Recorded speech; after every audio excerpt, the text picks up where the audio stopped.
Բարի ողջույն 11 փետրվար 24 լուսնային օր լուսինը գտնվում է կարիճում օրվա կեսին արդեն աղեղնավոր հիշեք միշտ ինչքան լուսինը կարիճում է սեռական օրգանները խնդիրներ է տալիս աշխատեք այդ էներգիան այդքան չշահագործել որտեվ երազների ազդեցությունն էլ անույնը տալի այսօրվա երազներն այդպես է այդ շահագործողը արդեն երազներով բացատրվում է արդյոք տեղին է ստուեցել սեռական էներգիան վատնել ուզում եմ ժողովրդավարացում ապրծփռման չկաս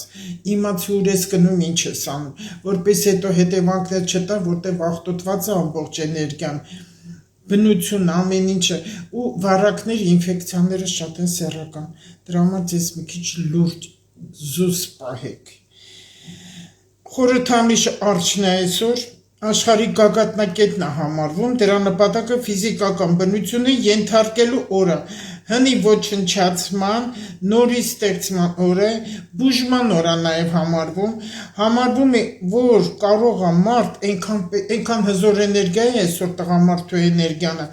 որ կարող ես մարդկանց փոխել, մարդկանց վրա ազդել, միայն դրականով նայեք, միայն դրականով, ինչ անում եք դրականով արեք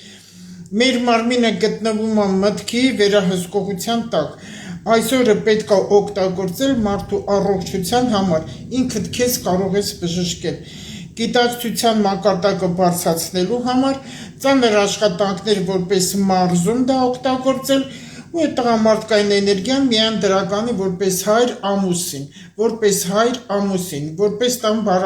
բարագլուխ օգտագործեք Էներգիայի սուբլիմացիայից օգտվելու ժամանակն է ամբողջների մեջ չլինեք, որտեղ անիմաստ է համարվում, շինարարության լավ օր է, 24 լուսնային օրը հին Եգիպտոսում բուրգերը հենց այդ օրն են կառուցել, երազները բացահայտում են տալի, թե արդյոք ձեր սեռական էներգիան կարգին է թե ոչ երազներն այսօրվա մի քիչ վախենալու անհանգստից երազներ սովորաբար իմացեք ինչքան դուք վախենալու անբացատրելի տագնապներով երազ եք տեսնում դա ձեր ներքինից է ձեր գիտակցությունից է որտեղ անդադ վատը չարը վատը ու երազները վատը կտեսնեք ու ամբողջ օրը գլխացավեր կտա որտեղ երազը ենթագիտակցության արտնացում է որը անսահմանափակ է կարող եք երազներով բավականին ինքներդ գուշակություն անել եւ այդ երազը խորհուրդ է տալի ձեր ճիշտ ու սխալը անելու համար այսօրվա իմ աղոթքը տիրամորն եմ խնդրում որպեսզի բարեխոս լինի բոլոր բարի մայրերին